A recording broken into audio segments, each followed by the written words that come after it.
Around the year 117 BC, in the midst of the ancient world's waning days, the city-state of Ugarit stood as a shining jewel along the Syrian coast. This vibrant metropolis, a vital hub in a bustling network of trade and cultural exchange, was renowned as a beacon of prosperity and sophistication. Its streets teemed with activity, and the air was thick with the salty scent of the nearby sea, mingled with the heat of the relentless sun soaring overhead. At this hour, the port would typically have been alive with a chorus of voices in dozens of tongues, speaking in Akkadian, Hurrian, Egyptian, and dialects from the islands of Cyprus and Crete. Ships from the Mycenaean world, Anatolia, and the Nile Delta lined the quays, unloading a treasure trove of goods: copper, tin, grains, wine, ivory, and fragrant incense. Ugarit, in those days, was a crossroads, an intersection where civilizations of the late Bronze Age converged, sharing their riches and stories, their ambitions and fears. But on this particular day, a daunting silence had fallen over the port that was once so full of life and commerce.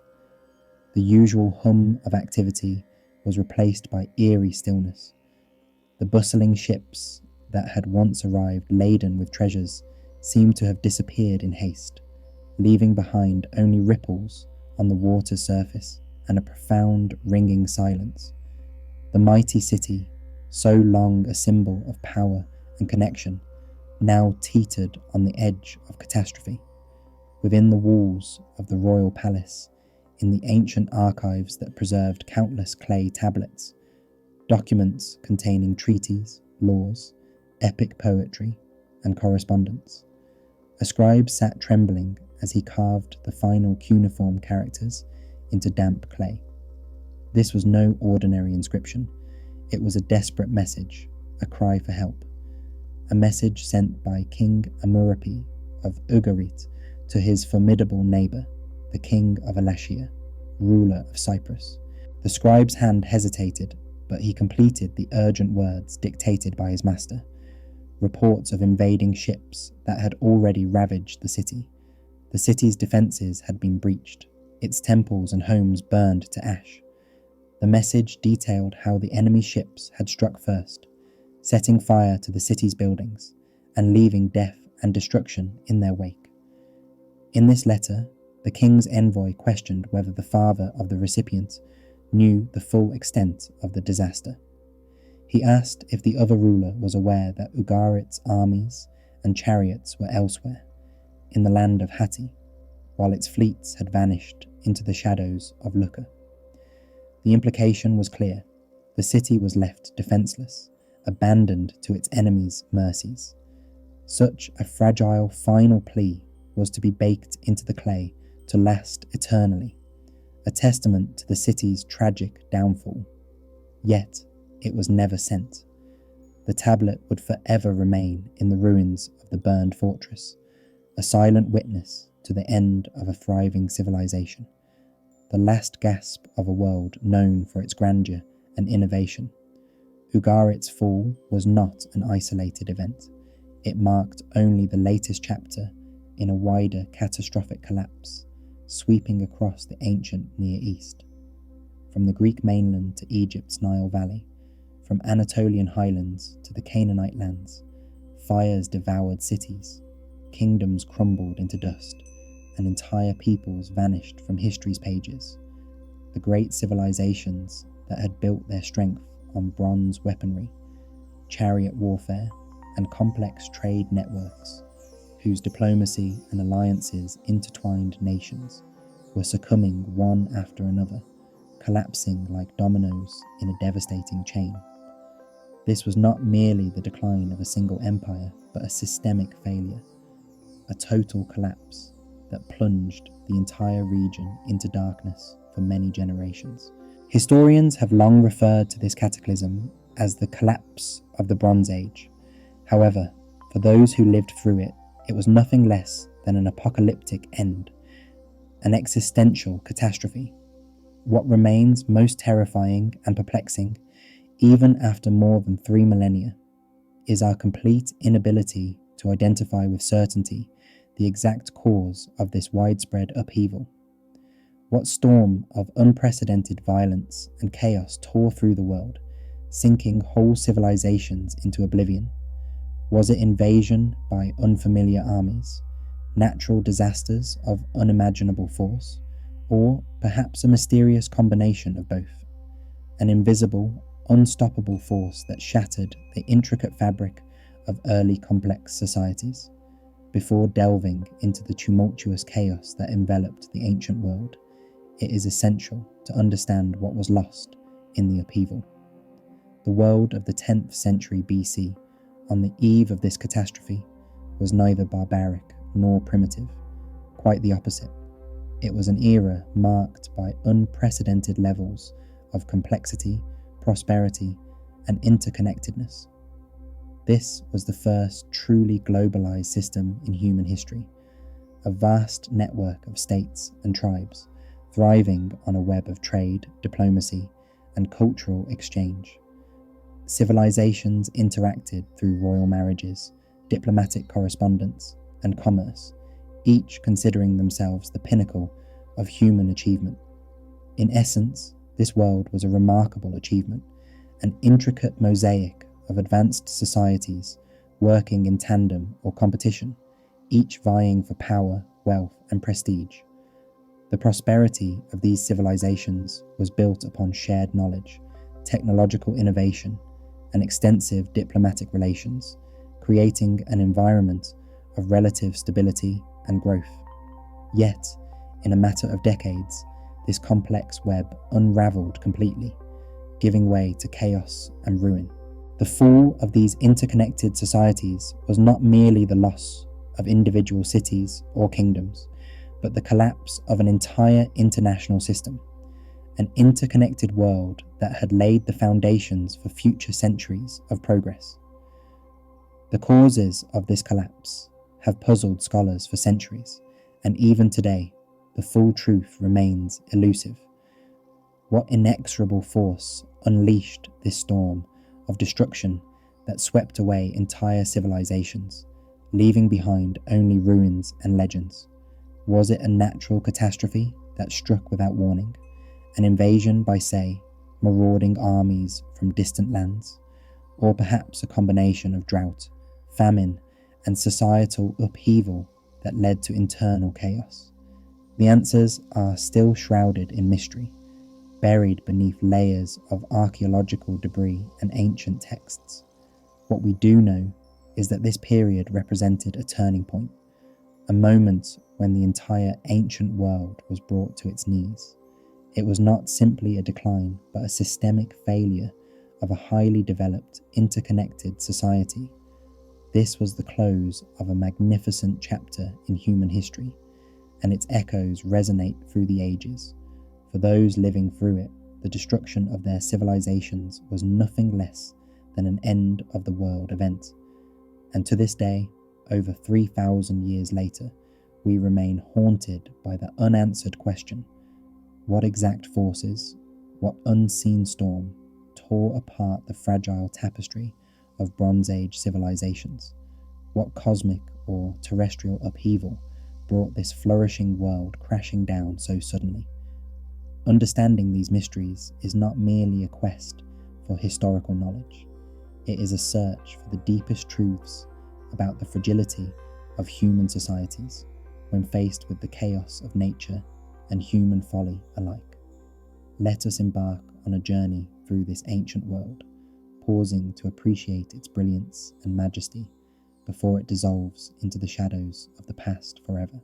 We begin our expedition from the west, overlooking the azure waters of the Aegean Sea, along the rugged coastlines of mainland Greece, as well as on the scattered islands of the archipelago.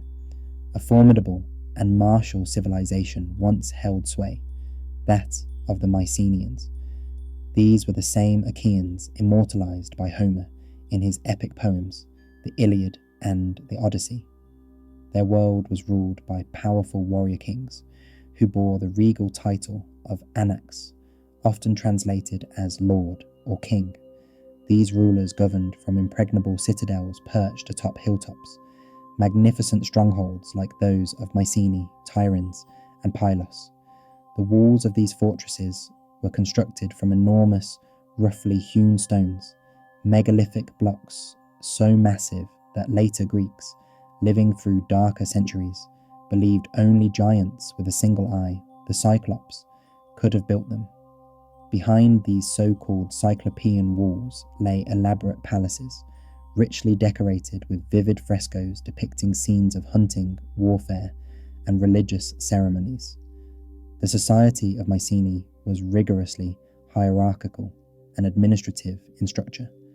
Palace scribes, employing a complex syllabic script known as Linear B, meticulously recorded every detail on clay tablets, from the number of fish caught in a net to the quantity of bronze weapons forged. Their wealth was rooted in control over agriculture and maritime trade. Mycenaean ships plied the waters of the eastern Mediterranean, transporting olive oil, wine, decorated ceramics, and, critically, foreign mercenaries. These armed forces, clad in heavy bronze armour, wielding long spears and swords, were regarded as some of the finest warriors of their era. They served across the region, from Egypt in the south to Anatolia in the north, embodying a world dominated by hero figures like Agamemnon and Menelaus. In this realm, honour was valued above life itself, and warfare was the primary pursuit of the aristocracy. Their influence extended far beyond their own borders, as they established colonies, formed alliances, and engaged in conflicts that shaped regional politics. Yet, as history suggests, their relentless martial spirit may have contributed, paradoxically, to the decline of their own prosperity and stability. Now, let us turn our gaze eastward toward the very heart of the Anatolian Peninsula, to the windswept plateau where the mighty capital of the Hittite Empire once thrived, the city of Hattusa. The Hittites were a formidable power, a kingdom capable of rivaling Egypt itself in strength and influence. Their ruler held the proud title of Great King, the King of Land of Hatti, a phrase often shortened to the King of Hatti, emphasizing their sovereignty and divine authority. Hattusa was among the greatest cities of its time, surrounded by double concentric walls, heavily fortified with monumental gates, flanked by stone carvings of lions, sphinxes, and soldiers. The Hittite Empire was a multi-ethnic realm, held together through a combination of military might and skilled diplomacy. Their legal system was notably advanced, characterized by laws that tended toward fairness and compassion relative to other ancient codes. Moreover, the Hittites excelled at international relations, establishing diplomatic protocols that set a precedent for later diplomacy. Notably, they are credited with having created the earliest completely preserved peace treaty in human history, the Kadesh Treaty, signed after their decisive but inconclusive battle with the Egyptian pharaoh Ramses II in the year of our Lord 1256. This agreement marked a turning point in diplomatic history, establishing principles of peace and alliance, transcending mere conquest and warfare. Their legacy, embedded both in their military prowess and in their sophisticated legal and diplomatic achievements, underscores the significance of the Hittite civilization in shaping the political and cultural landscape of ancient Eurasia. By delving into this past, tracing from the seafaring warriors of Greece to the regal and diplomatic rulers of Anatolia, we gain a profound understanding of a world characterized by fierce independence, complex societies, and relentless pursuits of power. Each of these ancient peoples, with their distinct customs and ambitions, contributed uniquely to the vast mosaic of human civilization. and although their empires eventually faded into history, their stories remain etched forever in the annals of mankind's long and wondrous journey. The treaty, carved in stone in Egypt and inscribed on clay tablets in the Hittite capital, served as a formal framework for defining territorial boundaries, establishing military alliances, and outlining procedures for granting political asylum. Yet, the true strength of the Hittite Empire lay predominantly in its formidable military capabilities. They pioneered significant advancements in warfare technology, notably refining the design of the chariot to make it lighter and more agile. These improved chariots carried crews of 3, comprising a charioteer and 2 warriors, transforming them into swift and deadly vehicles of war, characteristic of the Bronze Age's most feared combat machines. Furthermore, the Hittites were the first civilization to master the smelting and working of iron. During that era, iron was an exceedingly rare and valuable resource, often surpassing gold in worth, primarily used for religious artifacts and prestigious weapons reserved for kings and high officials. Recognizing the strategic importance of their technological advantage, the Hittites guarded their ironworking secrets jealously, understanding how critical this monopoly was for maintaining their dominance. Their empire controlled vital trade routes extending from Asia to Europe, serving as a central nexus in the emerging interconnected economic system of the ancient world. Now, let us turn our gaze southward to the fertile Nile Valley, the realm of gods and pharaohs, a new kingdom rising in Egypt. During the glorious times of the 19th and 20th dynasties, in the era of the Ramessids, Egypt reached the zenith of its power and splendor. The pharaoh was regarded as a living deity, believed to be the son of the sun god Ra, and wielded absolute authority over his vast domain. From the grand cities of Per-Rameses, the Delta city, and the ancient temples in the south, Egypt governed a sprawling empire that stretched from the arid sands of Nubia, rich in gold, to the lands of Syria and Palestine, historically known as Canaan. Considered to be integral Egyptian provinces, the wealth of Egypt was truly beyond measure. Annual Nile floods guaranteed abundant harvests of grain, making Egypt the granary not only for itself, but for the entire surrounding region. The gold mined from Nubian deposits flowed like a river into the treasury of the pharaoh, funding monumental constructions, sacred temples at Karnak and Luxor, elaborate royal tombs in the Valley of the Kings, and colossal statues that symbolized divine authority. The Egyptian army, equipped with thousands of chariots and supplemented by Nubian archers and mercenaries from distant lands, was regarded as invincible. Egypt also stood as a beacon of culture and scholarship. Its priests possessed profound knowledge in astronomy, mathematics, and medicine. Royal scribes meticulously recorded religious hymns, literary works, and administrative documents on papyrus scrolls, preserving the intellectual wealth of their civilization. The pharaoh, much like the Hittite king, was a key figure in the network of great empires, an influential player in international affairs. This fact is evidenced by an extraordinary archive uncovered in the Egyptian city of Amarna.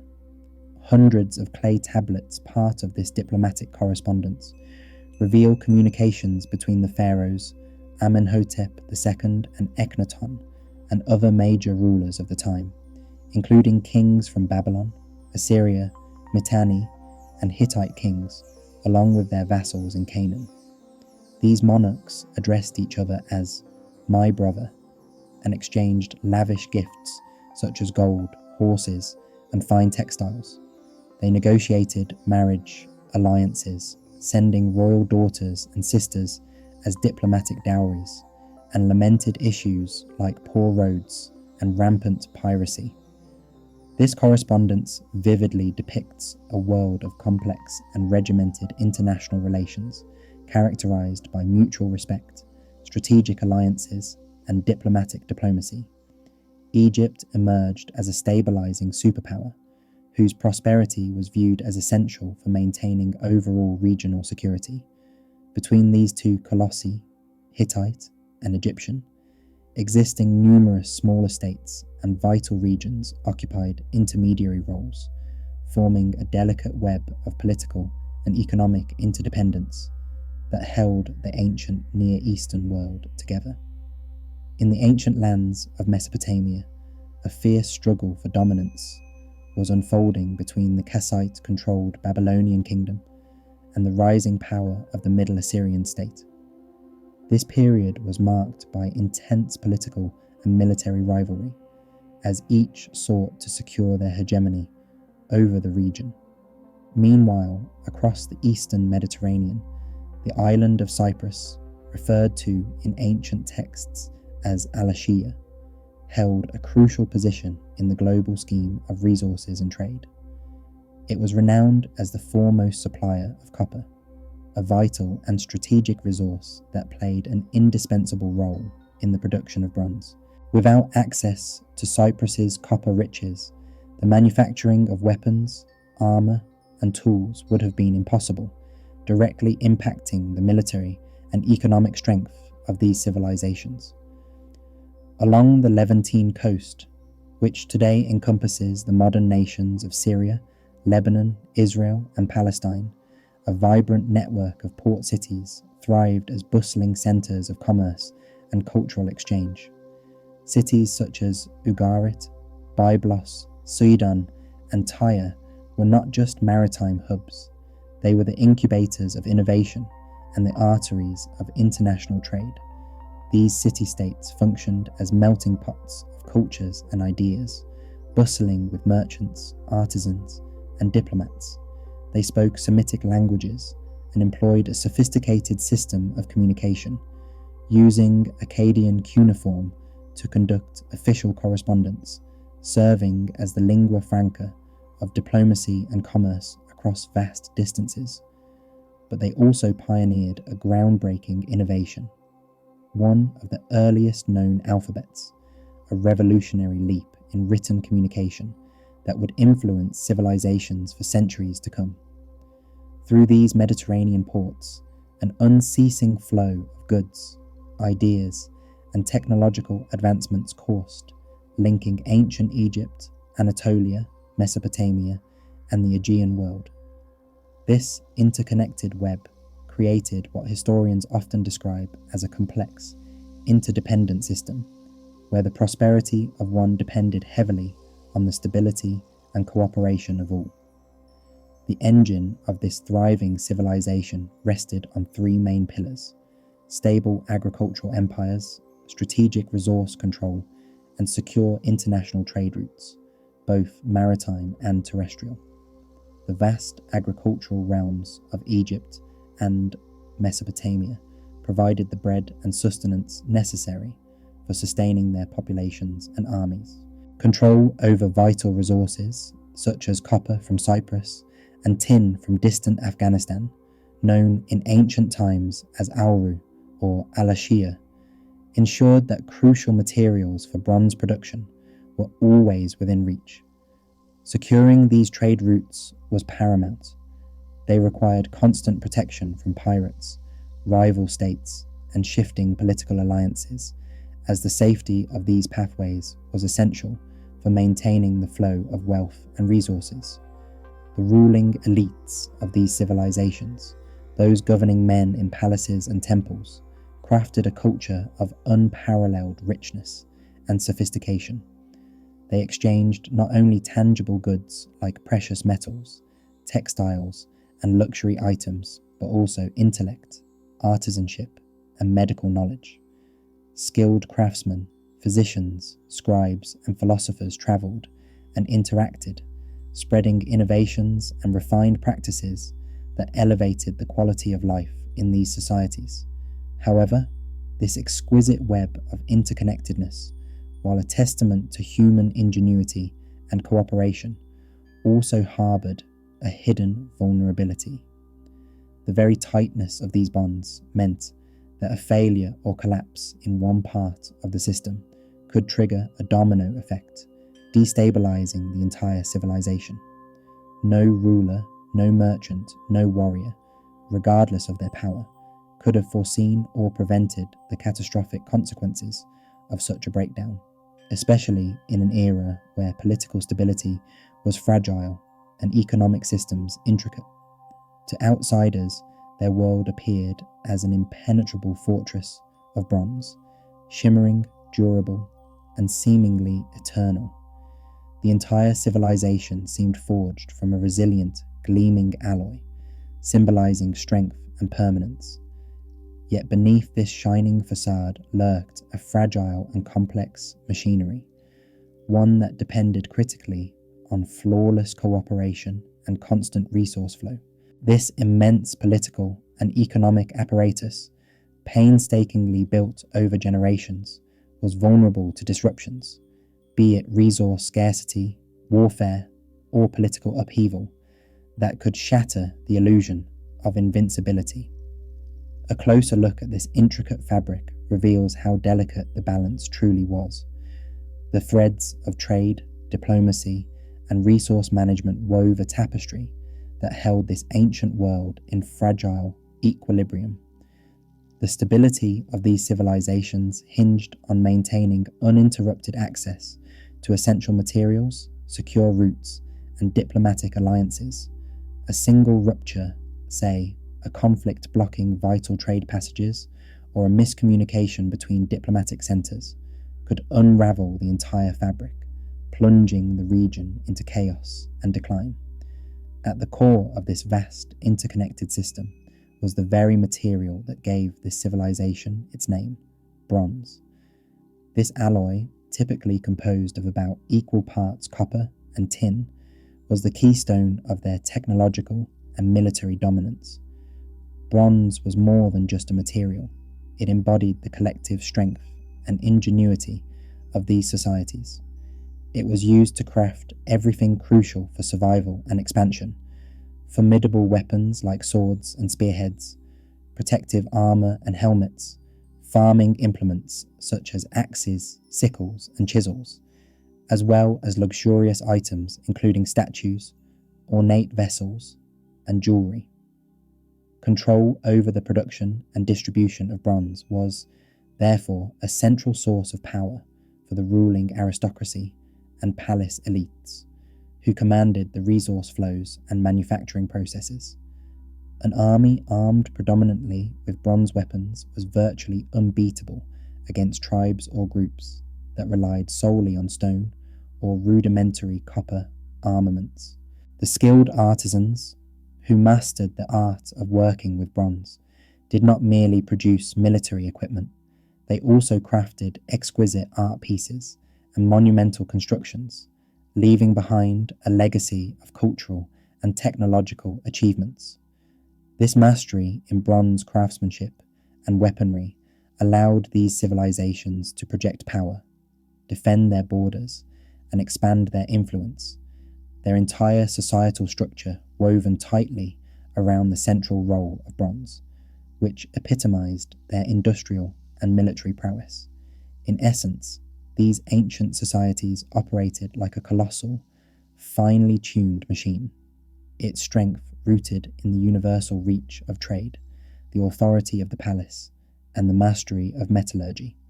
But this very reliance on a complex, interlinked system also meant that their world was inherently vulnerable.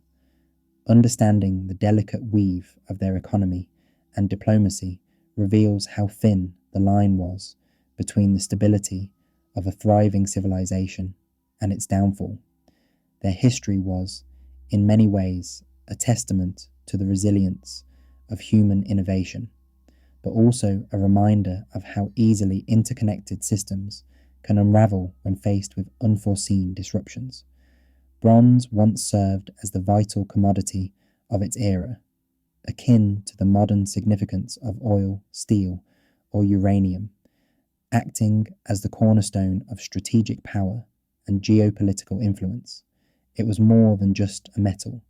It embodied the very essence of military strength and economic stability, shaping the balance of power among the great civilizations.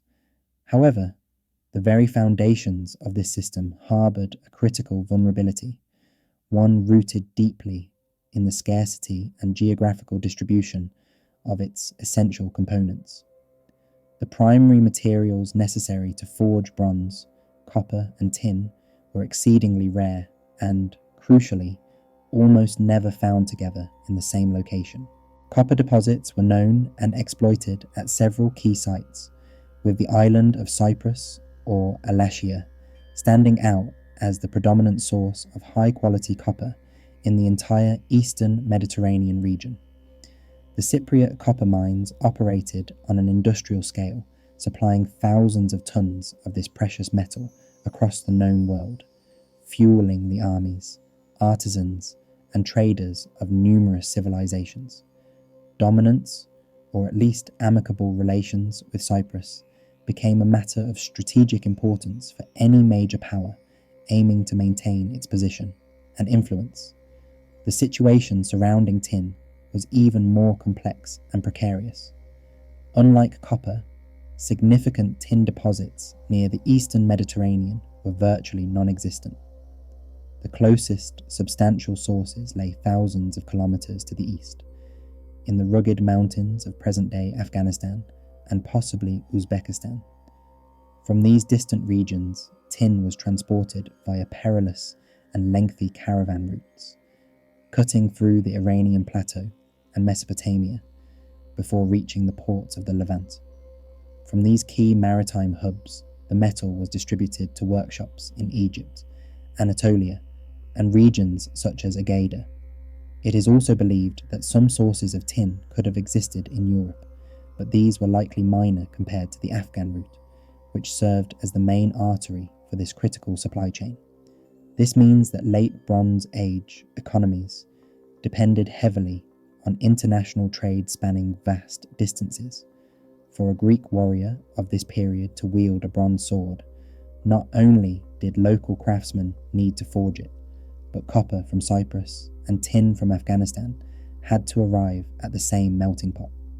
These metals had to traverse thousands of kilometers, crossing numerous borders and customs points to finally meet in the firing of a forge, a process that was both complex and fragile. The entire system of bronze trade and military readiness was inherently dependent on political stability and security along these extensive routes. Any serious conflict in Mesopotamia, destabilization in the Levant, or the outbreak of sea piracy could have fractured these delicate supply chains. A disruption in tin supplies, for instance, would have led to what scholars refer to as a tin famine, effectively halting the production of bronze weapons and tools. Such a crisis would have paralyzed the military-industrial machinery of the great powers, forcing them to face the end of an era of technological and strategic dominance. Mutual dependence had never been so intense, entwining these civilizations in a complex web of reliance and vulnerability. To oversee this intricate network of resource distribution and maintain peace among the major powers, an organized diplomatic system emerged, what historians today refer to as the Club of Great Powers, famously evidenced by the Amarna correspondence. Diplomacy transitioned from mere etiquette into a vital instrument of strategic and economic regulation. Rulers exchanged not only courtesies, but also crucial commodities, gifts that bore diplomatic significance and practical importance alike. For example, the Egyptian pharaoh might send gold to the Hittite king, who, in return, would dispatch silver, horses, or perhaps iron. The ruler of Babylon might request master charioteers from the Egyptian court, offering in exchange precious lapis lazuli from Afghan mines. Most of this exchange was orchestrated as state-to-state diplomacy, an act of gift-giving that reinforced alliances and mutual dependencies. While private trade undoubtedly existed, especially in bustling cosmopolitan centres like Ugarit, the primary channels for strategic goods were tightly controlled by kings and their courts. This carefully maintained system relied heavily on trust, an unspoken agreement that each side honoured its commitments. It was a delicate balance of power, where each ruler recognised the equal standing of others, great monarchs evenly matched, yet watched vigilantly to prevent any one of them from gaining an insurmountable advantage. In the grand scheme, this intricate web of alliances, trade, and diplomacy formed the backbone of late Bronze Age geopolitics. It was a system founded on mutual respect, shared interests, and the constant vigilance of its participants, an elaborate, fragile equilibrium kept alive through negotiation and cooperation, even amidst the tumultuous realities of ancient warfare and shifting allegiances. One of the most extraordinary underwater archaeological discoveries of the 20th century vividly illustrates the undeniable interconnectedness of ancient maritime trade. This remarkable find, the Uluburun shipwreck, was uncovered off the coast of Turkey in the year 1982. Dated to approximately the year 1300 before the Common Era, this vessel sank during the height of the Bronze Age's prosperity. Its cargo is essentially a time capsule, offering a fascinating snapshot of the extensive and vibrant trade networks that spanned across diverse regions of the ancient world. Among its cargo, archaeologists found nearly 10 metric tons of copper from Cyprus, cast into standard ingots shaped like a bull's hide, alongside roughly a ton of tin. Such quantities were more than sufficient to equip a modest army or arsenal, symbolizing the strategic importance of this cargo. Yet, this was merely the beginning of the story that the ship's remains told. Excavations revealed an astonishing variety of goods that underscored the interconnectedness of prehistoric civilizations. These included unprocessed ivory and elephant tusks, as well as the tusks of pygmy hippos, hinting at distant trade routes and exotic sources. Numerous jars of Canaanite amphorae, filled with pistachio-based resin used in incense and ritual practices, demonstrated the religious and commercial significance of aromatic substances. The wood of ebony from Nubia added an element of luxury, while glass ingots from Mesopotamia and Egypt pointed to the flourishing craft of trading in valuable raw materials. The ship also carried elaborately decorated Mycenaean ceramics, distinguished by their intricate painted designs, as well as copper and bronze tools that reflected advanced metallurgical skills. Among the artifacts were Egyptian scarabs, including a gold scarab bearing the name of Queen Nefertiti, a testament to the prestige and reach of Egypt's cultural influence. Further evidence of extensive contacts appeared in the form of the Assyrian cylindrical seals, used to authenticate documents and goods, and weaponry originating from Greece and Canaan, further affirming the broad spectrum of trade relations. Perhaps most astonishing was the presence of Baltic amber, a prized material used for jewellery and ornamentation, originating from regions far to the northeast. The cargo of this single vessel clearly originated from at least 7 different cultural spheres, effectively illustrating how interconnected and complex the trade routes of the ancient world truly were. These findings serve as undeniable proof of the thriving and widespread commercial relationships that spanned continents and cultures. It appears that the ship was most likely sailing from ports in the Levant region, heading westward into the Aegean Sea, a journey that ultimately ended in tragedy. The sinking of this vessel was undoubtedly a calamity for its owners and crew, yet the submerged relic provides future generations with an invaluable glimpse into a world that very soon after would undergo profound transformation. This was a society fueled by a sophisticated system of international trade in strategic resources and underpinned by a highly centralized palace economy. Such a system, while remarkably efficient during times of stability, was inherently fragile. It operated like a vast organism, one with a single dominant brain, the palace, whose health dictated the well-being of the entire socio-economic fabric. When the palace was destroyed or diminished, all societal structures, trade, administration, religion, and culture, collapsed in unison. The demise was often swift and comprehensive. Literacy waned because scribes served exclusively the palace's interests. Trade networks disintegrated as the palace itself was incapacitated. Monumental construction projects and luxury item production ceased because they depended on the patronage and directives of the palace. Farmers and artisans, deprived of central authority that once protected and nourished them, were thrown into chaos, left vulnerable and abandoned. Thus, the prosperity of the late Bronze Age was built upon a complex web of international commerce, with strategic resources flowing into a tightly controlled, centralized palace economy. This impressive yet vulnerable system had given rise to great civilizations, but it also harbored the seeds of their eventual downfall. Any significant disruption, be it war, famine, rebellion, or natural disaster, could trigger a chain reaction, an unstoppable domino effect leading to societal collapse. As we shall see in the near future, by the end of the 10th century before our era, this delicate world was struck by multiple cataclysmic events almost simultaneously. Rarely does such a catastrophe strike abruptly. More often, it is preceded by a period of creeping instability.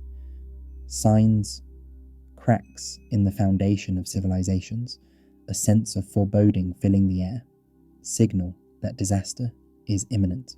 These warning signs serve as a reminder that civilizations, no matter how mighty, are ultimately vulnerable to the breaking points inherent in their structure, especially when built upon fragile, interconnected systems.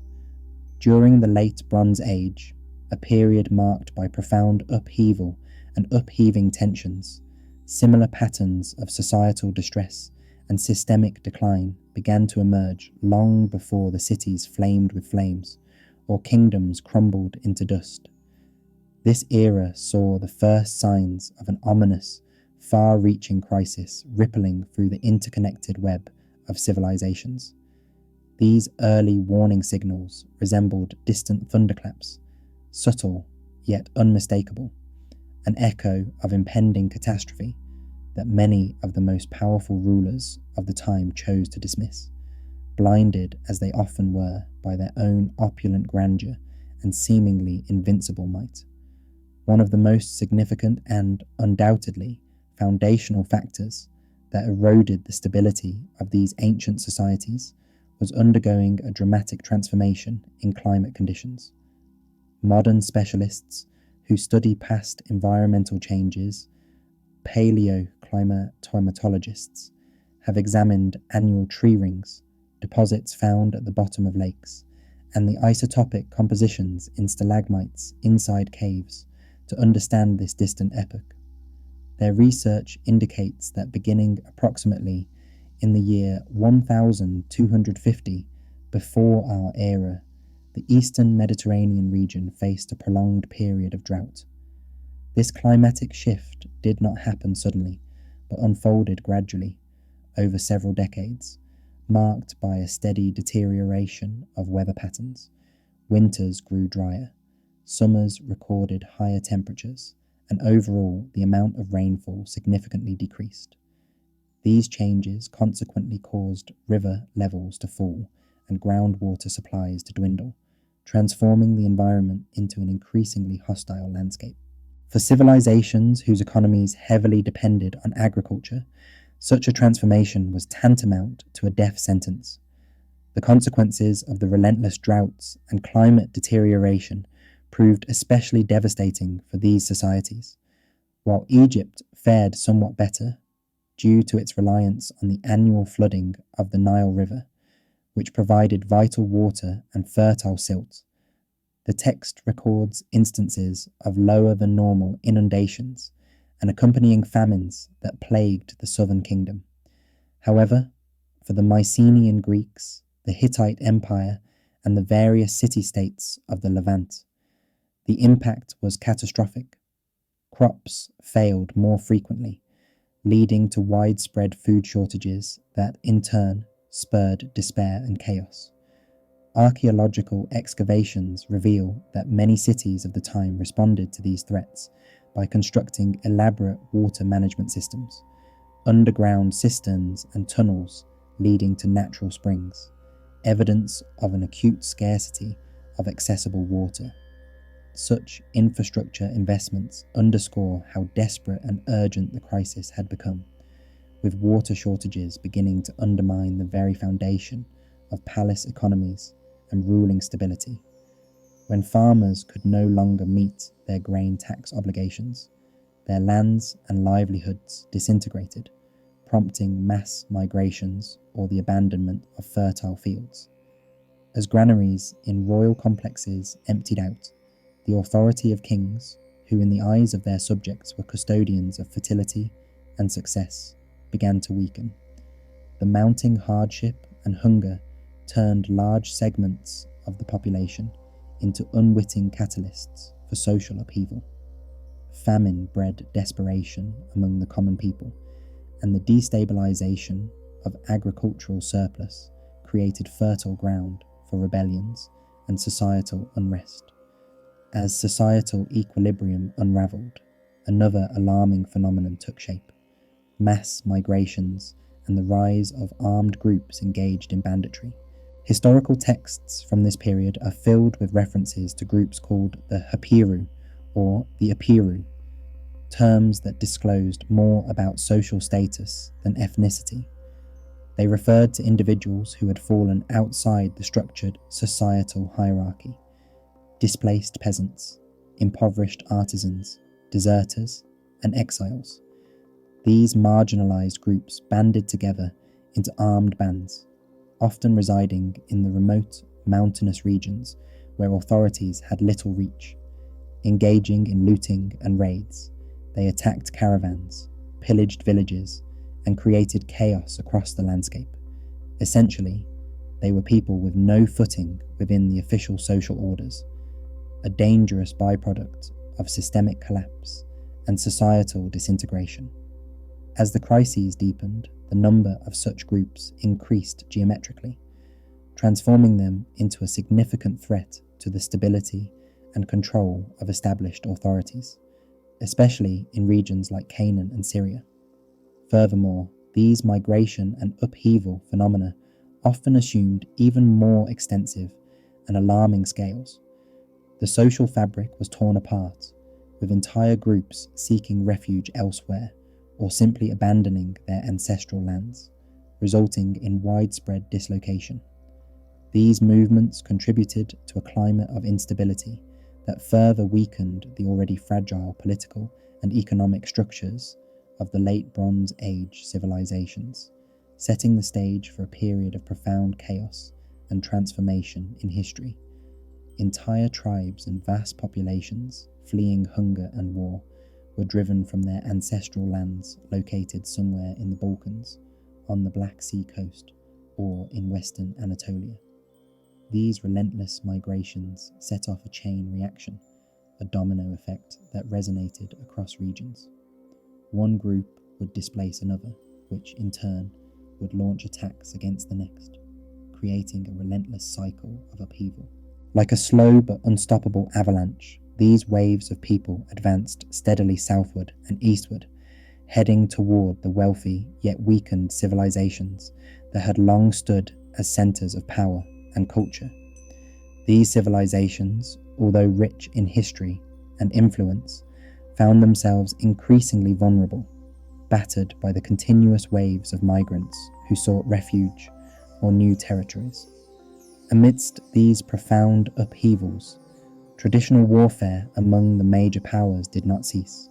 Rather, it intensified, further straining scarce resources and shaking the very foundations of the existing order. These conflicts only compounded the chaos, making recovery seem further out of reach. One such conflict, which through Homer's epic poetry became emblematic of an entire era, was the Trojan War. Modern historians and archaeologists largely agree that behind the legendary tale lies a real historical confrontation that unfolded sometime around the middle of the 10th century, or at the dawn of the 10th century BC. The city of Troy, known to the Hittites as Wilusa, was a vital strategic hub situated at the entrance to the Dardanelles Strait. It controlled one of the shortest sea routes from the Aegean to the Black Sea, and also overseen significant land routes across Anatolia. Excavations conducted at Hisarlik, the hill where ancient Troy once stood, have uncovered multiple layers of destruction that belong to the same period, layers that suggest a protracted series of sieges or wars. Evidence points to a prolonged conflict, or possibly a series of wars, involving a coalition of Mycenaean, also called Achaeans, city-states and their Anatolian allies against Troy and its regional partners. For the Mycenaeans, such an expedition was an enormous and costly undertaking, requiring a vast fleet and a large army, reflecting significant mobilization and logistical effort. For the Hittites, who considered Troy either their vassal or at least a crucial regional ally, the conflict posed a direct challenge to their influence over the region. Regardless of whether the Greeks successfully sacked Troy or faced defeat, this war drained and distracted both major powers of the eastern Mediterranean, the Achaeans and the Hittites, leaving them more exposed to subsequent threats and invasions. From the Hittite perspective, the war meant diverting units from their western frontiers, where they had to defend against other enemies or maintain their influence, while threats from the east, notably the rising power of Assyria, loomed larger, demanding attention and resources. Meanwhile, widespread famine and scarcity of supplies worsened throughout the land, further destabilizing the region. Similarly, the Mycenaean rulers, if they ever truly returned victorious from Troy, or even if they managed to escape, found their realms weakened, their treasuries depleted, and their societal structures battered. This period saw a grim increase in pirate raids by sea and land, which served as a menacing sign of ongoing chaos. Maritime piracy, always present in early history, reached unprecedented levels during the Late Bronze Age. Letters from the Hittite archives and other ancient sources frequently mention groups from the region of Lucca, a territory in southwestern Anatolia, along with other sea bandits attacking trade ships and coastal settlements. These raids effectively disrupted commerce, turning maritime travel into a perilous endeavour for merchants and navies alike. Even powerful Egypt was not immune. Its eastern and western borders suffered from attacks by Libyan tribes and their mysterious allies, who came from across the sea, further destabilizing the region. All these factors, famine, drought, migrations, internal rebellions, exhausting wars, and relentless piracy, did not operate in isolation, but intertwined to form an almost impenetrable knot. Their combined effect created a synergy, amplifying each other's destructive potential. Hunger drove entire communities to abandon their homelands, seeking safety and sustenance elsewhere. These migrations triggered conflicts, which in turn devastated economies and deepened the scarcity of resources. As warfare ravaged cities and disrupted trade, the populations suffered even more from hunger and deprivation. The entire system seemed to spiral into a downward spiral, with each new crisis worsening the situation, pushing the entire region closer to collapse.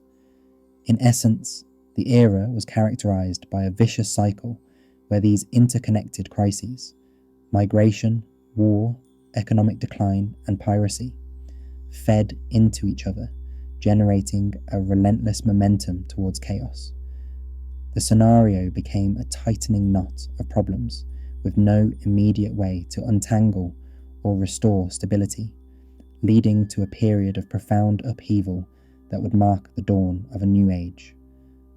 The world of the late Bronze Age was ailing, its defences weakened, and its vitality compromised. When the greatest blow finally struck, the civilizations that once flourished found themselves utterly unable to resist. A looming storm threatened the horizon, and its name was the Sea Peoples.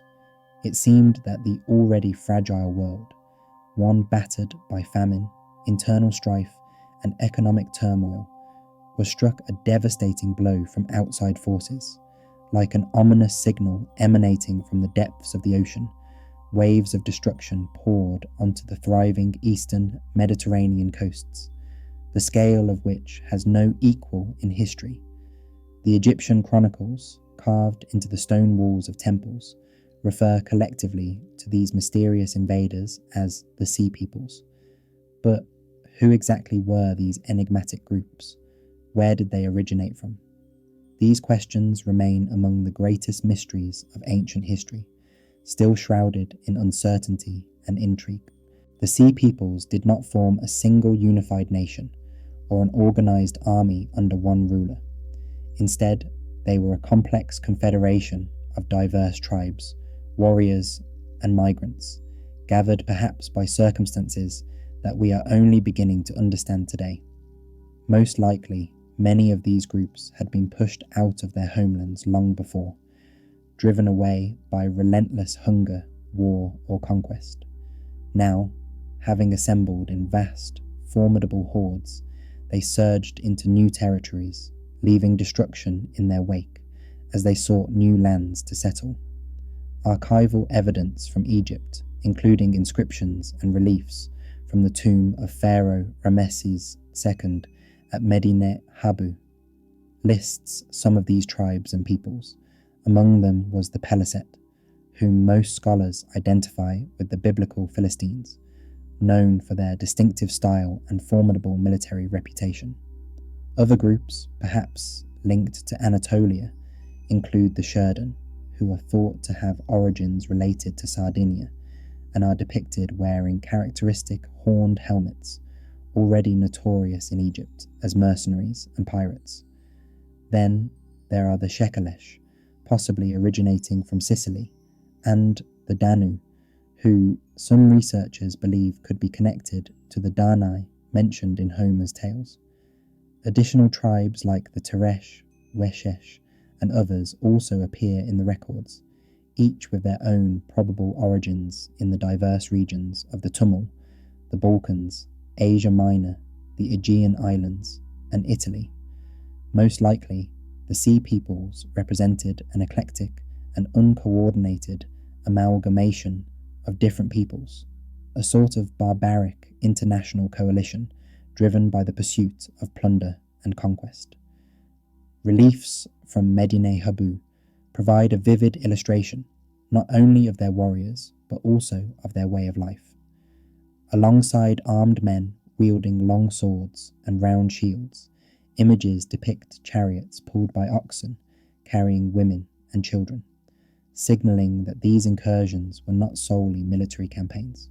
Instead, they represented a massive movement of populations. As they swept through coastal cities, they did not merely loot, they burned everything to the ground, seeking to settle amid the ashes of destruction. Their method of warfare was new and terrifying for Bronze Age armies, as they relied on a large, well-equipped infantry force rather than the elite chariot divisions favoured by the larger, established powers. Unlike the armies of great empires that fought with swift, heavily armoured chariots and elite cavalry, the Sea Peoples deployed massed infantry, armed with long cutting swords of a new design, often called the Naus II type. These weapons proved more efficient in close combat than the stabbing swords used by the Mycenaeans or the Hittites.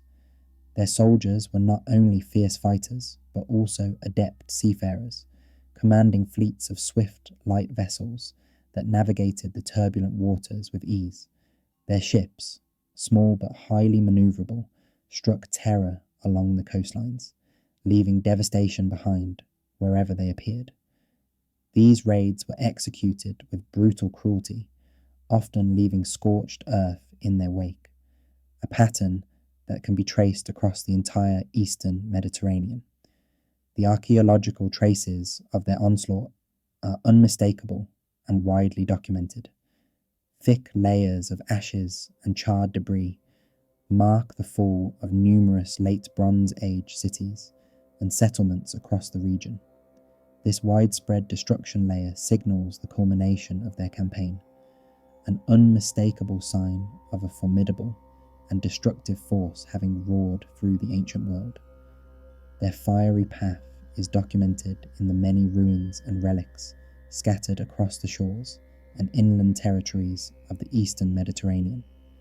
By following this trail of flames, we can trace the movement of these peoples, their relentless advance, leaving an indelible mark on history, reshaping civilizations and ending an era of prosperity with a blaze of chaos. It appears that the initial wave of destruction struck the mighty empire of Anatolia's Anatolian region, altering its fate forever. Around the year 1200 and before our era, the grand capital of the Hittite civilization, Hattusa, was stormed, looted, and reduced to ashes in a fiery blaze. This empire, which once rivaled Egypt's grandeur and influence, suddenly vanished in an instant, leaving nothing but ruins behind. Along with Hattusa, many other prominent Hittite cities, once bustling centers of culture, governance, and commerce, shared the same tragic fate.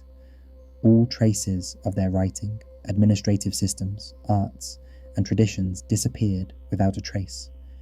The Hittite people, once a formidable civilization, gradually dissolved amid the waves of migrants and conquerors, their identity fading into obscurity. Only in the mountainous regions of southeastern Anatolia and the northern reaches of Syria did remnant small kingdoms, remnants of what they called Neo-Hittite states, linger on for a few more centuries, preserving faint echoes of their glorious past.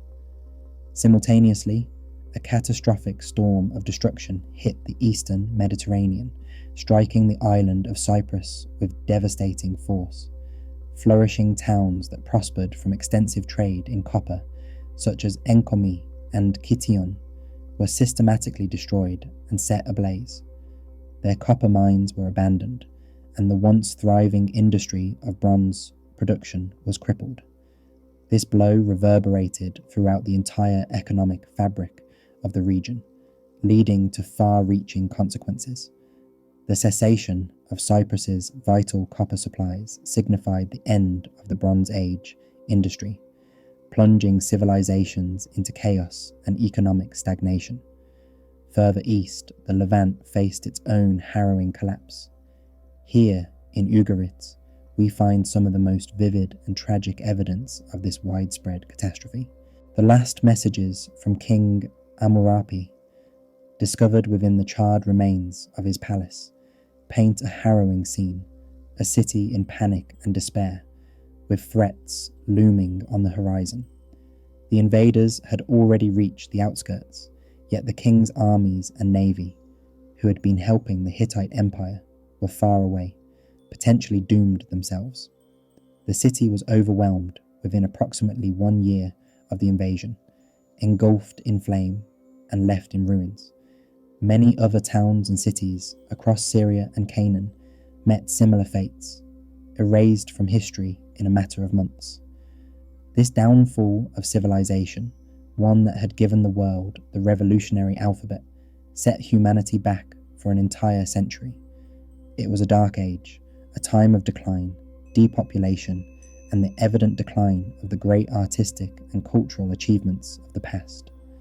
Egypt, the once mighty civilization that had withstood numerous invasions and upheavals, was virtually the only major power remaining, though even it paid a heavy price for survival. Meanwhile, a second wave of disorder advanced from the west. The earliest signs appeared during the reign of Pharaoh Merneptah, the 13th son of Ramses II, around the year 1208 BC. These were the so-called Sea Peoples, groups of maritime raiders led by the Levantines and allied tribes from the mysterious peoples of the sea. Merneptah managed to repel their initial assault, claiming a decisive victory in a brutal battle. However, the most destructive push came during the 8th year of Ramses II's rule, approximately in the year 1177 BC. This formidable coalition, which had already devastated the Hittite Empire and the Ugaritic city-states, was a powerful force crossing both land and sea, aiming to colonize the fertile Nile Delta. Ramses II confronted these invaders at the frontier, where the evidence of their tremendous clashes has been vividly preserved. Reliefs from Medinet Habu depict two monumental battles fought in a fierce struggle for control. These scenes not only illustrate the scale and intensity of the conflict, but also reveal the kingdom's desperate efforts to defend its borders against a seemingly unstoppable enemy. Despite the vivid depictions of these confrontations, the ultimate outcome was bleak. The invading hordes succeeded in their destructive campaign, leaving a trail of ruin across Egypt's borders and beyond. The combined effect of internal strife, external invasions, and economic collapse marked the end of the Bronze Age civilizations of the Aegean and surrounding regions. The monumental citadels of the Mycenaean kings, particularly those that guarded the entrances to their kingdoms, fell one after another. Cities like Mycenae and Tiryns, as well as the palace at Pylos, were devastated by fire and decay, their once fortified walls scorched and broken. The palace of Nestor in Pylos, carefully excavated and studied, reveals signs of its last days. Small tablets inscribed with Linear B, the script of the Mycenaean scribes, were laid aside as the defenders prepared for a last stand. Records refer to the gathering of rowers and observers keeping watch over the coast, signs of a society preparing for inevitable conflict. Yet, all attempts to defend these strongholds failed.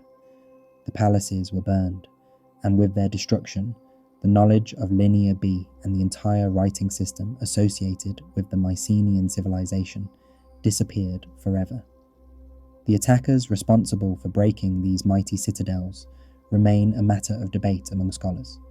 Some believe that the so-called Sea Peoples, perhaps a confederation of maritime raiders, were directly responsible, while others suggest that internal conflicts, uprisings, or a combination of both vulnerabilities led to the collapse. Regardless of the precise cause, the result was catastrophic. The entire Mycenaean civilization, with its advanced culture, administrative complexity, and written language, shattered into fragments. Greece was thrown into a prolonged period of darkness, the so-called Dark Ages, marked by economic decline, population decrease, and a decline in artistic and technological achievements that had distinguished the late Bronze Age. The only exception was Egypt, which managed to remain resilient, although at a terrible cost. The waves of invasions and upheavals left their mark, forcing Egypt into periods of internal crisis and instability. Meanwhile, the ancient civilizations of the Aegean and Eastern Mediterranean were plunged into chaos, their once glorious cultures nearly erased from living memory. It was a time of profound upheaval, where the grand civilizations of the past receded into myth and legend, their traces fading into obscurity. In the course of terrestrial warfare, the Egyptian charioteers and archers successfully thwarted the relentless advance of foot soldiers and their carts, halting enemy marchings in their tracks. Meanwhile, at the mouth of the Nile River, the Egyptian navy lured ships belonging to various seafaring peoples into a cunning trap and completely annihilated them. These military victories, particularly those achieved by Pharaoh Ramses II, played a crucial role in saving Egypt from a potentially devastating invasion or conquest. Ramses himself proudly documented these triumphs, recounting how he defeated the invaders and eradicated their forces. He described their demise as akin to birds caught in a trap, their hearts and spirits forever lost to defeat, leaving no hope for resurgence. Yet, while these accomplishments provided a temporary respite, the victory itself was nothing more than a fleeting moment in a far greater turmoil. The war had drained Egypt's economic resources entirely, leaving the once robust and flourishing civilization weakened and vulnerable. Egypt's control over its distant colonies in Canaan and Syria was lost beyond recovery, slipping from its grasp as the empire's strength waned. This era, marking the end of Egypt's grandeur as the last of the Great Bronze Age civilizations, signalled the onset of a prolonged decline. The once mighty empire entered a long, incurable phase of decay, a period from which it would never fully recover. Although Egypt persisted, the world in which it had dominated as a superpower silently disappeared. The storm had passed, yet on its heels, remnants of an illustrious, glittering civilization, its grand palaces and vast empires, were reduced to smouldering ruins and scattered debris. What now lay before us is a vivid tableau of utter devastation, a landscape scarred by the collapse of what had once been thriving, enduring societies. Throughout centuries, these civilizations, once prosperous and mighty, crumbled within the span of merely 1 or 2 generations. How could such enduring civilizations, built over centuries, so suddenly fall into ruin? What caused systems of governance and culture, which seemed so resilient and stable, to break apart so thoroughly?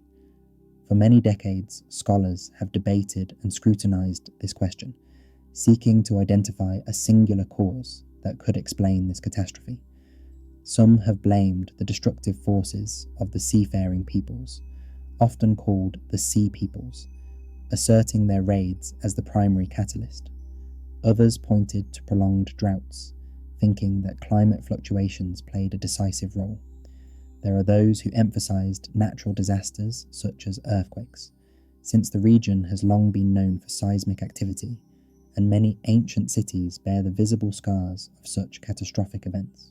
Still, others assigned the trigger to internal rebellions, pointing out that widespread unrest and uprisings within these realms might have precipitated the collapse.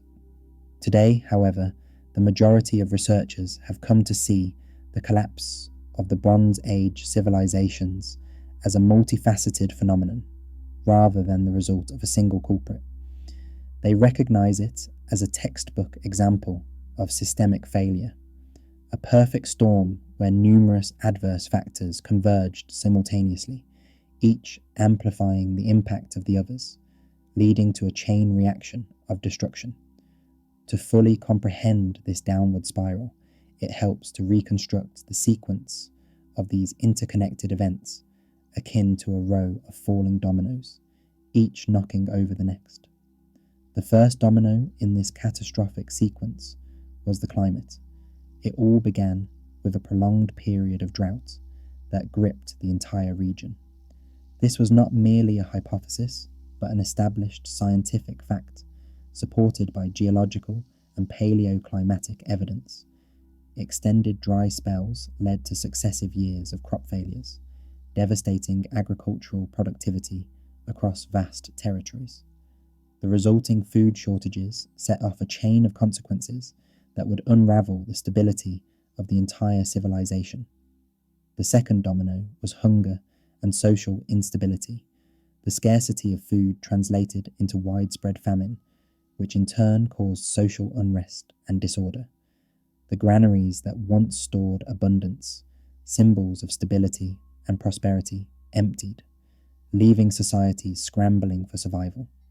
Central authorities, incapable of providing sustenance for their populations, began to lose legitimacy and authority. This erosion of internal control sparked rebellions, protests, and even outright uprisings. Many peasants, unable to sustain themselves, fled their lands en masse, swelling the ranks of mercenaries, bandits, and uprooted tribes drifting across the landscape in search of sustenance and security. Meanwhile, key states like the Hittite Empire and the Mycenaean kingdoms were weakened from within. Internal instability, combined with external pressures, made them vulnerable to further upheavals. The third domino was migration. As famine ravaged less developed regions on the periphery of the established civilizations, such as the Balkans and the territories along the Black Sea, vast populations began migrating in search of better conditions. These waves of displaced peoples, collectively known in ancient sources as the Sea Peoples, moved southward and eastward, pushing aside existing tribes and communities, and in some cases displacing entire nations. The fourth domino involved the disruption of trade networks, which had been vital arteries connecting civilizations, facilitating the flow of goods, luxury items, raw materials, and cultural exchanges. The mass movements of peoples, combined with rising banditry on land and piracy on the waterways, rendered these routes perilous. Caravans and merchant ships alike fell prey to raiders, looting and sinking at an alarming rate. As these trade links unraveled, the callous economic fabric of the continent disintegrated, leaving societies unable to sustain their economies and triggering further decline. Altogether, these interconnected factors, climatic shifts, famine, social unrest, migration, and disrupted trade, created a feedback loop of chaos and destruction. This complex interplay of calamities unfolded over mere decades, culminating in the rapid collapse of once powerful civilizations. Such a scenario exemplifies how fragile even the most formidable societies can be when faced with multiple, simultaneous crises, especially when those crises reinforce each other's destructive effects. The disruption of trade routes supplying tin from Afghanistan, metallic ores from Egypt, and other vital raw materials eventually led to severe shortages that could no longer be tolerated. Over time, these irregularities intensified, culminating in a complete halt of such supplies. This moment marked the collapse of the fifth crucial link in an intricate chain of interconnected systems, often referred to as a keystone in the arch of an ancient civilization's economy. The cessation of trade signaled the end of the bronze industry that had sustained and defined that era for generations. Without access to essential raw materials, the great palaces and their workshops found themselves powerless to produce weapons and tools in the quantities necessary to arm and supply their armies. Artisans and craftsmen, once flourishing thanks to the flow of raw materials from distant lands, found themselves deprived of vital resources and lucrative orders. As a result, many faced ruin, their workshops shuttered and their livelihoods shattered. This unravelling disrupted the entire complex palatial economy, which was heavily reliant on a system of redistribution, where surplus resources, products, and wealth circulated within a carefully balanced hierarchy, causing it to collapse entirely. The sixth element in this chain of devastation was the military collapse that ensued.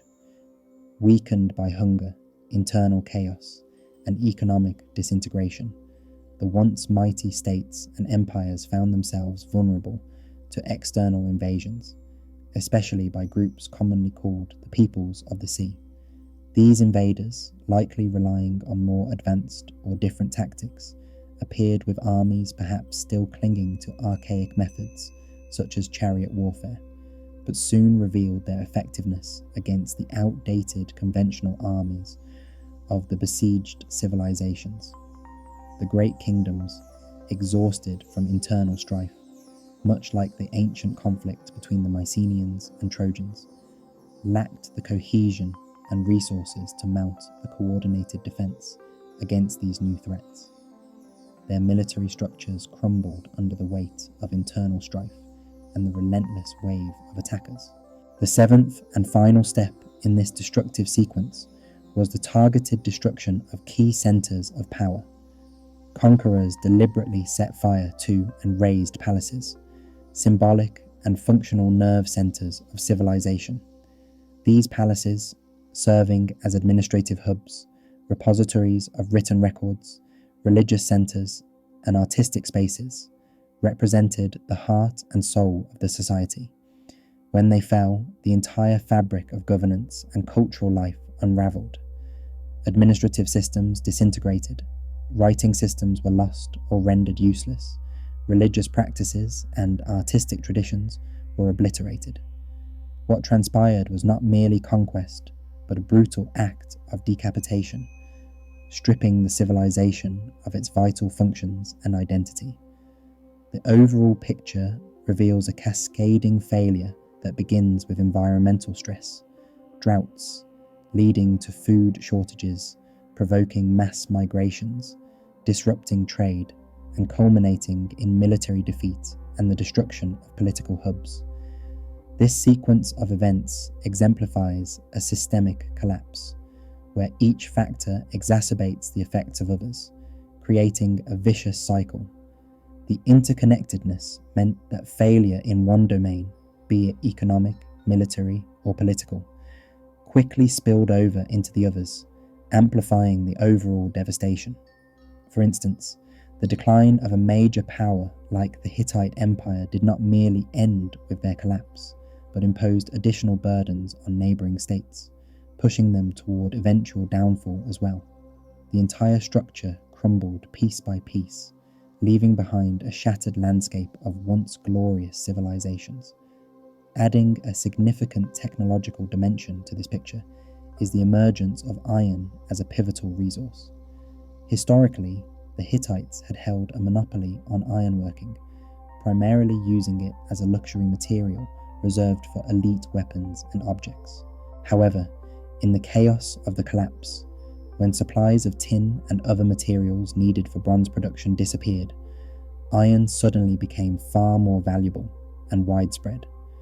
Unlike copper, and especially tin, rarer elements found in specific regions, iron ore is abundantly available across many parts of the world.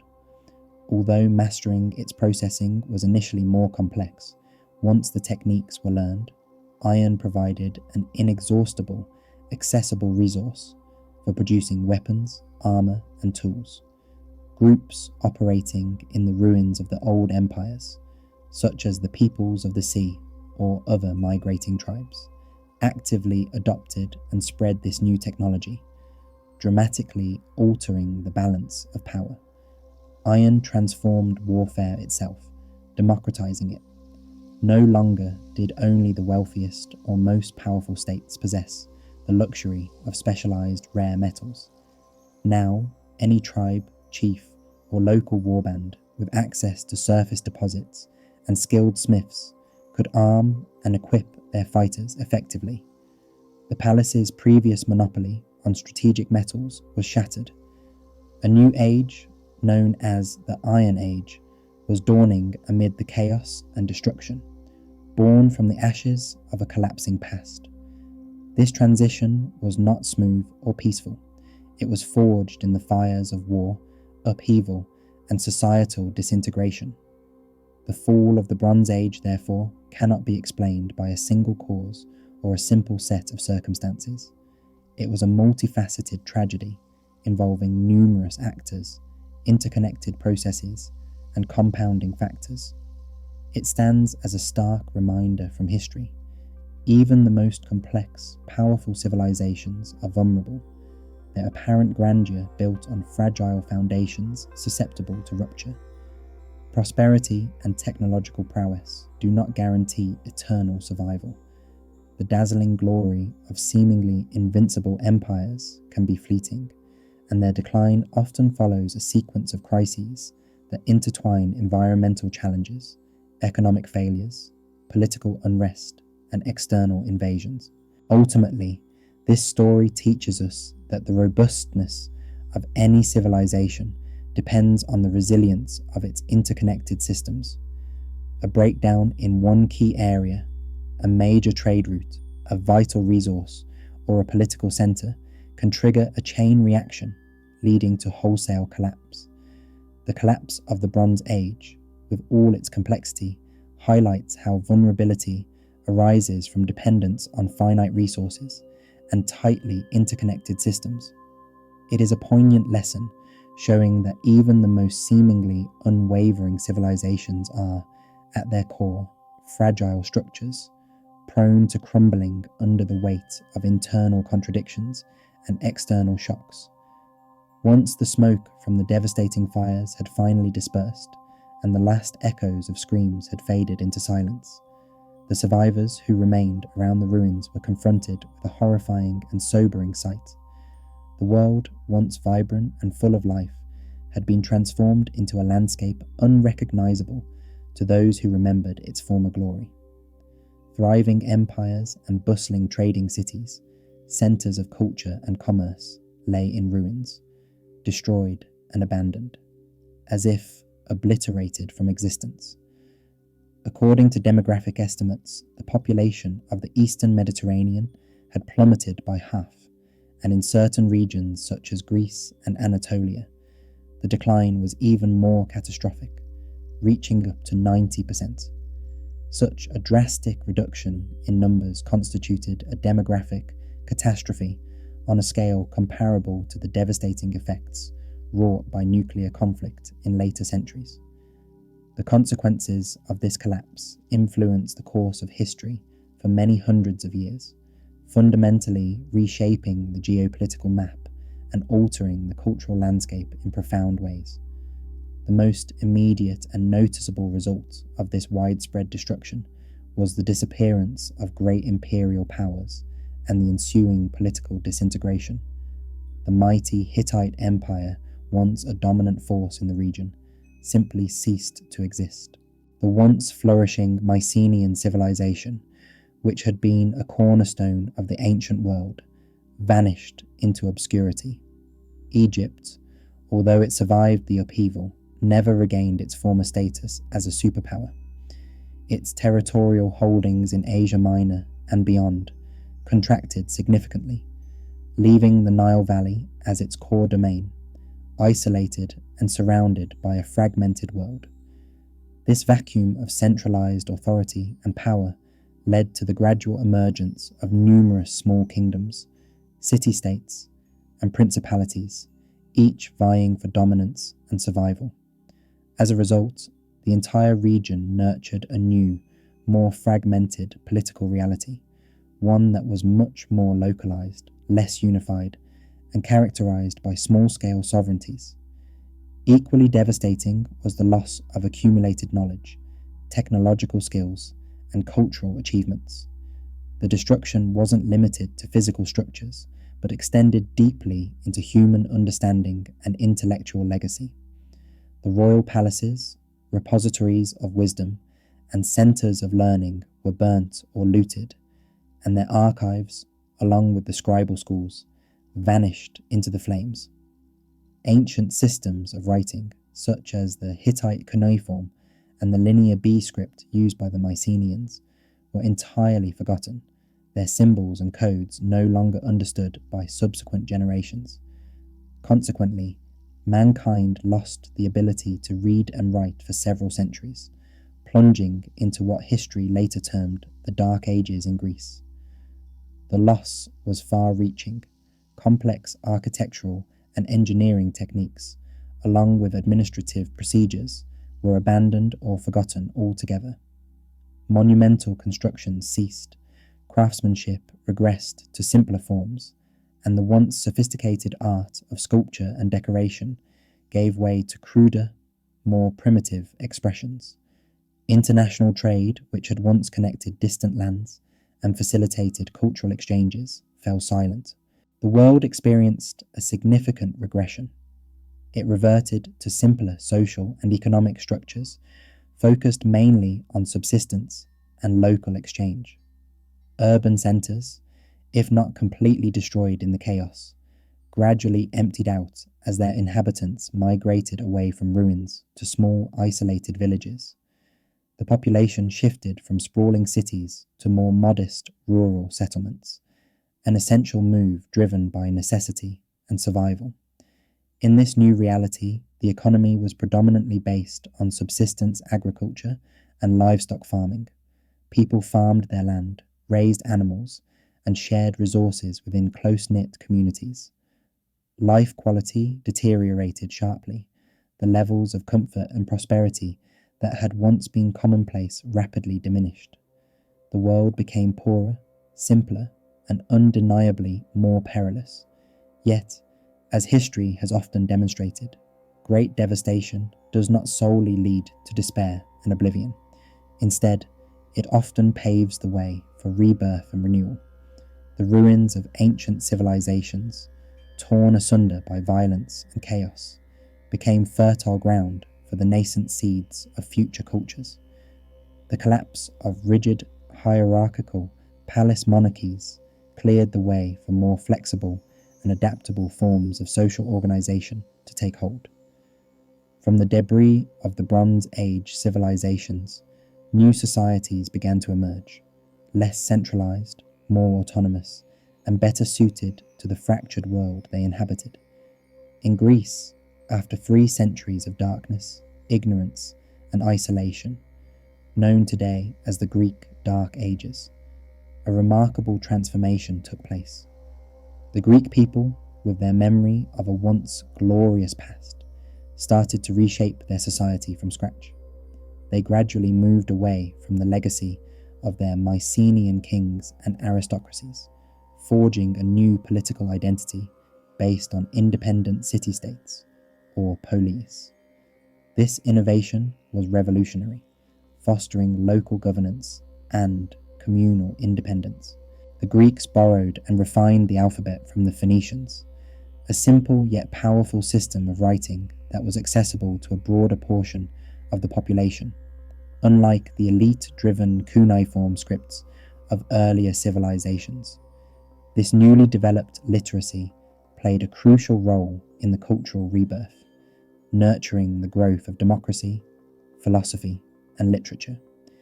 Thanks to this period of upheaval and rediscovery, Athens and other city-states laid the foundations for what would become classical Greece, an era marked by the achievements of figures like Homer, Pericles, and Aristotle. Out of the ashes of the Mycenaean world arose the civilization that would profoundly influence the entire Western tradition, shaping art, politics, philosophy, and literature for centuries to come. In this way, the destructive forces of the past inadvertently sowed the seeds of future greatness, illustrating once again how history's darkest moments can paradoxically be the birthplace of new and enduring civilizations. In the ancient lands of the Levant, amid the ruins of the once flourishing Canaanite city-states, a new civilization began to rise from the ashes. It was the Phoenicians, a proud and adventurous maritime people who, having gained independence from the dominance of Egypt and the Hittite Empire, set out to forge their own destiny. Hailing from the city-states of Tyre, Sidon, and Byblus, they crafted a vast and influential commercial empire that stretched across the entire Mediterranean basin. Their ships sailed along the coasts of many lands, reaching as far west as the shores of Spain, and even venturing into the vast Atlantic Ocean. As skilled traders and seafarers, the Phoenicians became vital intermediaries between the East and the West, not only trading goods, but also disseminating one of humanity's most revolutionary innovations, the alphabet.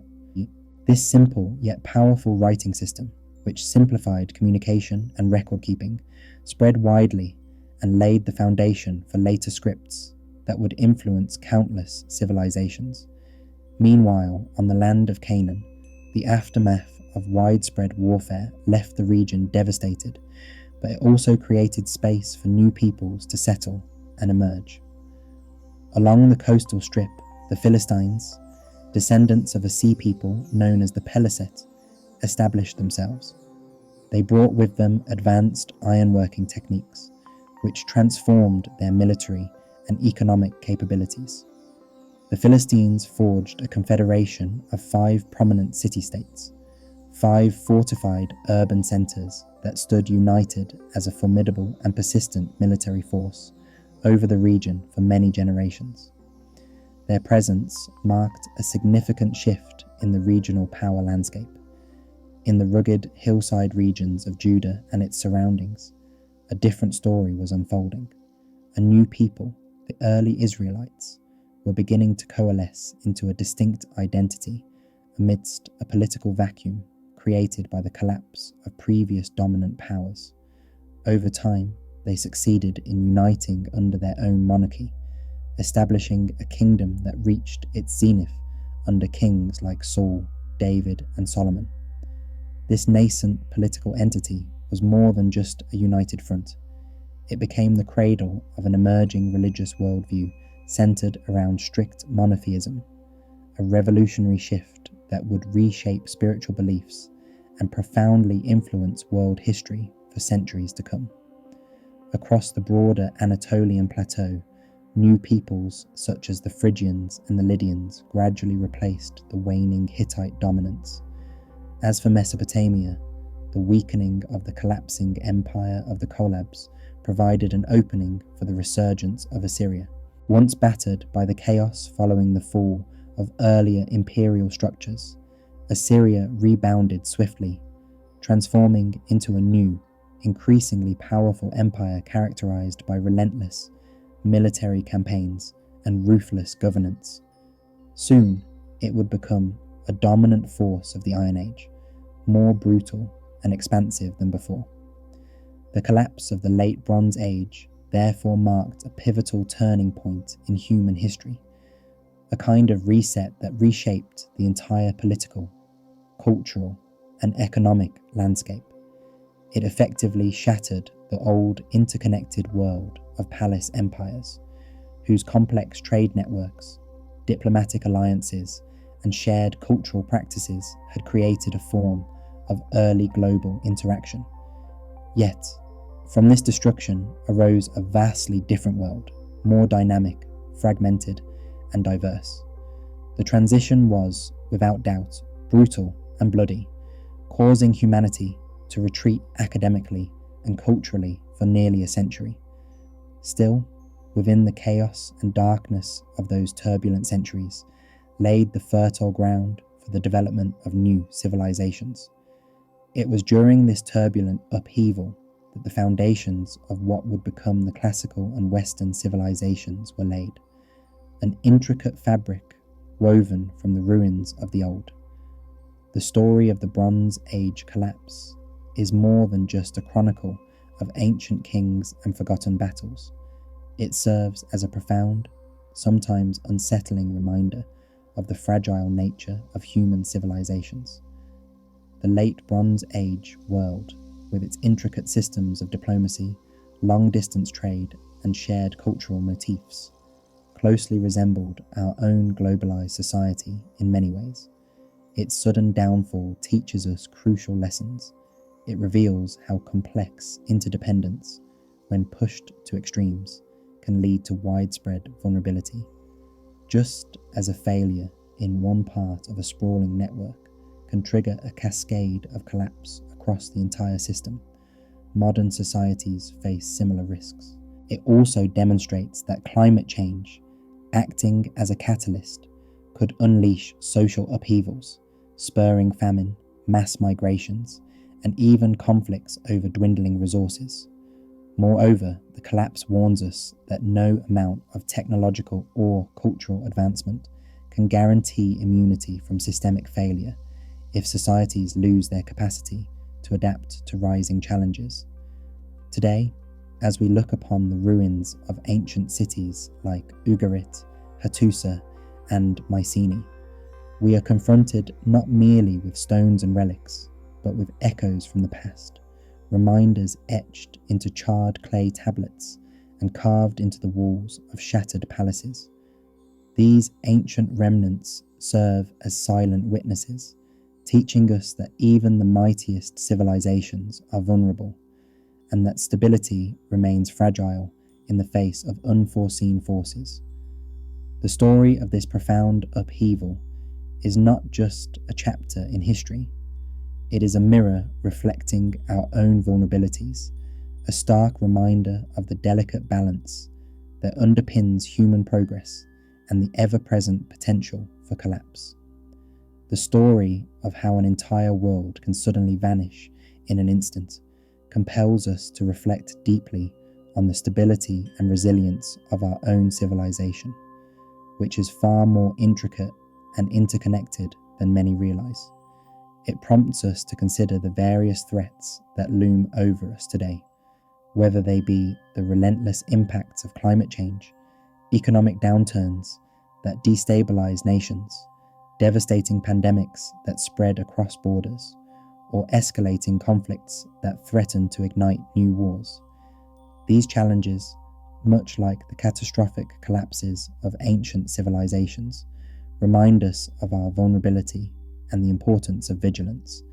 Throughout history, mighty civilizations and empires have fallen seemingly out of nowhere, often due to a confluence of seemingly minor signs that went unnoticed or ignored until it was too late.